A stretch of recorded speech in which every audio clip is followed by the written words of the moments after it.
Well, I have found that I have an affinity for the use of watercolor, and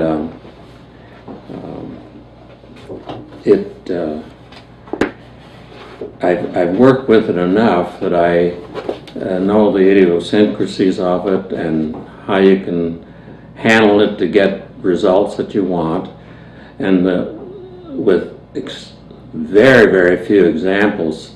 I never use white in paint. I use the white of the watercolor paper. I do a drawing on paper first with pencil, and I do my main concept and layout, and often I'll work from a small sketch, sometimes a slightly larger one, and then I put the paper in I have a vat that I put it in, get it wet, and leave it in for probably 15 or 20 minutes, and take it out, put it on a painting board, and fasten it down just with tacks, and then begin painting on it right away, you know. And I can come back to it, and if I want to lift out color, I know how to do that. And if I need to really take out some that's dried and difficult, I'll use an oil bristle brush maybe for that. But I use it so that it doesn't leave harsh lines or edges that would not necessarily be typical of watercolor. But I don't use opaque paint, and I don't mix the two. I know some artists do, you know, acrylic and whatever, but I don't. Watercolor will give you a picture of a texture, to put it real simply. And both acrylic and oil, you have actual paint on the surface that has a substance to it, whereas the watercolor is absorbed by the paper. I think all of the artistic trends have some merit to them, so I just I really haven't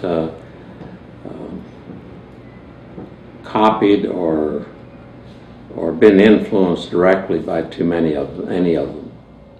Artists who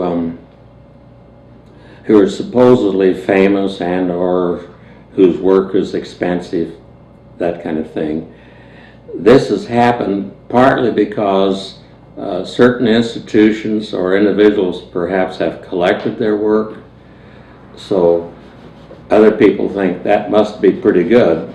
I'll buy it, you see, or something like that. But that doesn't mean that it necessarily is. When Faye and I first, shortly after we moved to Washington, we came here in 1958, but in 1962, Wanapum Dam was about completed, and when it was scheduled to be completed, it would have flooded 6 sites north of Vantage, from Vantage on north on the west side of the Columbia, that would have been completely obliterated by that time. So I went down there and in a small boat went up the river and studied these petroglyphs and did some drawings of them. I did a few rubbings, although rubbings they don't want you to do, but they were going to be covered anyway, so I did some rubbings of them as well. They were done probably around 900 AD, and so I felt it was rather important to record these. Now I realize that they're not, that isn't as creative an enterprise as doing like your own paintings. I recorded the imagery in 1962 for a lot of that, and then didn't really have time to paint them until 1994. So that was quite a time span. My parents had a farm, and I did a lot of exploring as a child, as all youngsters will. We had a stream through our place, so I fished there, and I did the usual things that kids do. We walked to school. Part of the time I rode a horse. That was elementary school. It was like a one-room rural school. I always did a lot of drawing from the time I was a young child, really.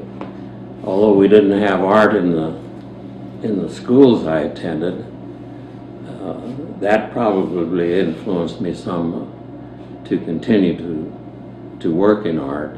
It's because of the variety in my painting. I don't feel that I should stay with any style or procedure per se, And if I decide to do some abstraction and combine abstraction with possibly greater realism, I'm just free to do it.